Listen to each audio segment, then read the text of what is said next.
Hello friends, welcome to my YouTube channel educationindia.com.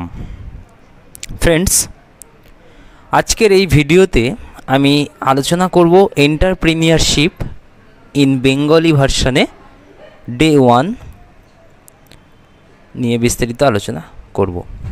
Friends, entrepreneurship আমরা অনেকেই শুনেছি।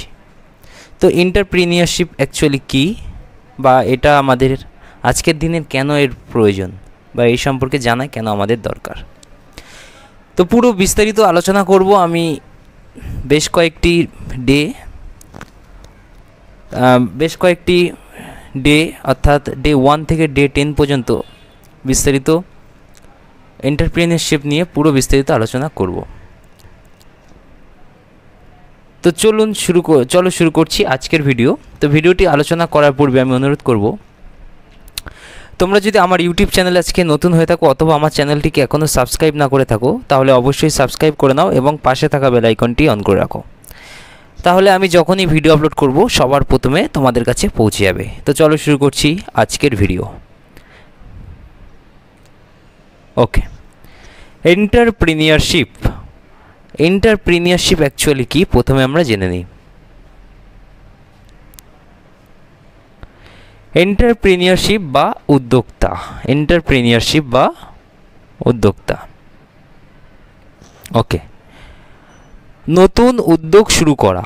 Entrepreneurship মানে কি? নতুন উদ্যোগ শুরু করা। উভয়ই আপনার প্রতিষ্ঠানের মধ্যে কর্পোরেট উদ্যোক্তা এবং নিজের দ্বারা, অর্থাৎ আপনি যদি নিজেই কোনো কর্পোরেট কোনো কিছু শুরু করেন বা প্রতিষ্ঠান বা কোনো কিছু নিজের দ্বারা শুরু করেন, সেটাকেই অ্যাকচুয়ালি এন্টারপ্রেনিউর বলা হয়ে থাকে।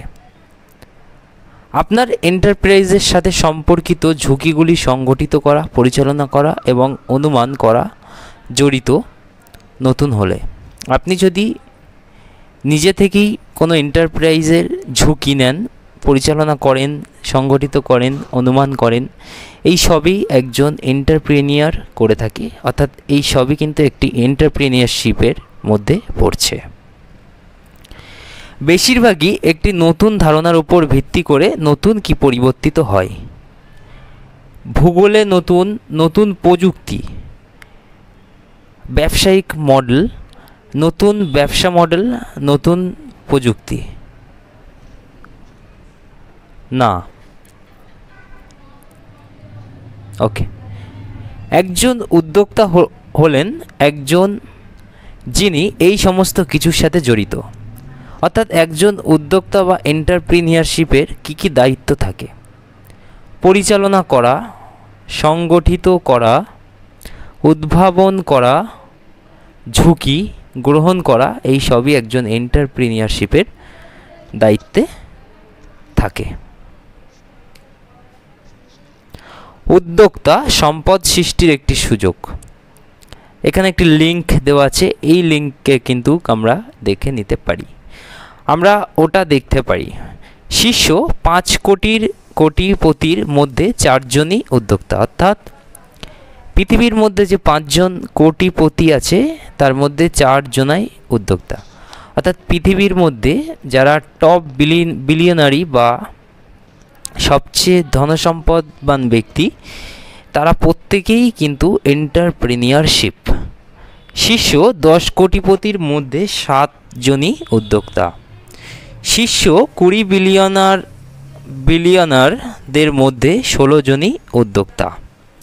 সুতরাং আমরা দেখতে পাই যে উদ্যোক্তা নিজের কাছে সম্পদ তৈরি করার একটি বিশ্বাসযোগ্য উপায়। এটি আপনাকে খুব দ্রুত ধনী হতে সাহায্য করে। ওকে, নেক্সট। কিন্তু একটি নতুন উদ্যোগ তৈরি করা শুধুমাত্র ঠান্ডা ধারণা সম্পর্কে নয়। আমাদের বুঝতে হবে, আমাদের কি বুঝতে হবে? খুব কম ধারণা সফল হয়। যেমন সিলিকন ভ্যালিতে প্রায় 3200 স্টার্টআপের একটি গবেষণায় দেখা গেছে প্রায় 92% স্টার্টআপ শুরুর প্রথম 3 বছরের মধ্যে ব্যর্থ হয়েছে। অর্থাৎ এন্টারপ্রেনিউরশিপে কিন্তু ব্যর্থতার পার্সেন্টেজ অনেকটাই বেশি, এখানে ধৈর্যটা অনেক গুরুত্বপূর্ণ। সিলিকন ভ্যালিতে 3200 মানুষ স্টার্ট আপ করেছিল এই এন্টারপ্রিনিয়রশিপ, তার মধ্যে প্রথম 3 বছরের মধ্যে 92% ব্যর্থ হয়েছে। 92% স্টার্ট আপ কিন্তু শুরুতেই ব্যর্থ হয়েছে।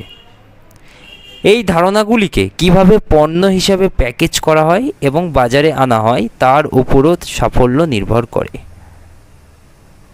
অর্থাৎ ধারণা কিভাবে পণ্য হিসাবে প্যাকেজ করা হয় এবং মার্কেটে সেটি কিভাবে উপস্থাপন করা হয় তার উপরে কিন্তু সাফল্য নির্ভর করে। একটি টোট নির্ভর করে তার কিভাবে পণ্যের প্রতি কম ধারণা আছে।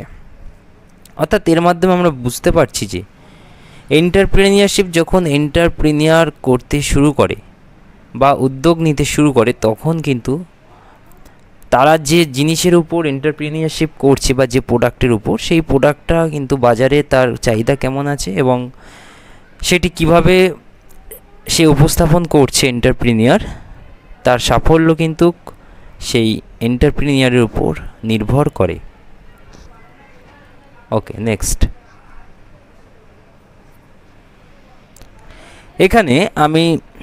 এখানে একটি পয়েন্টের মাধ্যমে বা দুটোর মধ্যে তুলনা করে বুঝিয়ে দিচ্ছি যে এটা হচ্ছে এন্টারপ্রেনিয়ারশিপ এবং এটা হচ্ছে ঐতিহ্য কর্মজীবন পথ, মানে জেনারেল আর কি নর্মাল বিজনেস। ওকে, তো নর্মাল বিজনেস এবং উদ্যোক্তা, এদের মধ্যে পার্থক্য কী আছে? নাম্বার 1 হচ্ছে উদ্দেশ্য। স্থিতিশীলতা, নিশ্চিত রাজস্ব স্ট্রিম, এমনকি এর অর্থ সামান্য ঝুঁকিসহ কম রাজস্ব প্রবাহ। মানে এখানে কিন্তু সামান্য ঝুঁকি আছে এবং টাকাও কিন্তু কম লাগে। বাট এন্টারপ্রিনিয়রশিপে বলছে ধনী হও, নতুন পণ্য, উচ্চ বেতন, এমনকি এটি উচ্চ ঝুঁকি মানের, মানে এখানে কিন্তু ঝুঁকি আছে এবং বেতনও অনেকটাই বেশি। নাম্বার 2 পয়েন্ট, কার্যকলাপ, প্রতিনিধি দল এবং ব্যবস্থাপনা।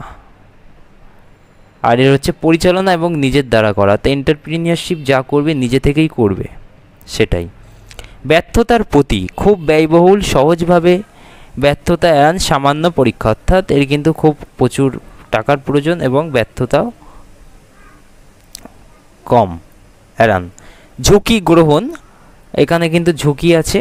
ব্যর্থতার অর্থ হলো একটি পরীক্ষা শেষ এবং সম্ভবত অন্যটি কোনার কাছাকাছি। সিদ্ধান্ত, উপরের ব্যবস্থাপনা অনুসরণ করে, সক্রিয়ভাবে সিদ্ধান্ত গ্রহণ, এখানে কিন্তু নিজে থেকেই সিদ্ধান্ত নিতে হয়। বাস, মোটামুটি এইটাই হচ্ছে পার্থক্য। সো ফ্রেন্ডস, এন্টারপ্রিনিয়রশিপ সম্পর্কে কিন্তু আমাদের আরও বিস্তৃত ধারণা নেওয়া প্রয়োজন। তো আজকের ডে 1 ক্লাসে প্রধানত এই বিষয়টি নিয়ে আলোচনা করলাম যে এন্টারপ্রিনিয়রশিপ অ্যাকচুয়ালি কী, ছোট একটি ধারণা। তো পরবর্তী ভিডিওতে এন্টারপ্রিনিয়রশিপের পরবর্তী পার্ট নিয়ে আমি আলোচনা করব। তো এই ছিল আজকে আলোচনার প্রধান বিষয়। ভিডিওটি আশা করছি অনেক উপকারে আসবে। ভিডিওটি তোমাদের ভালো লাগলে অবশ্যই একটি লাইক করবে এবং আমার চ্যানেলে আজকে নতুন হলে অবশ্যই চ্যানেলটিকে সাবস্ক্রাইব করবে। দেখতে থাকো আমার চ্যানেলের অন্যান্য ভিডিওগুলি। ততক্ষণে তোমরা ভালো থাকবে, সুস্থ থাকবে, সাবধানে থাকবে। ধন্যবাদ।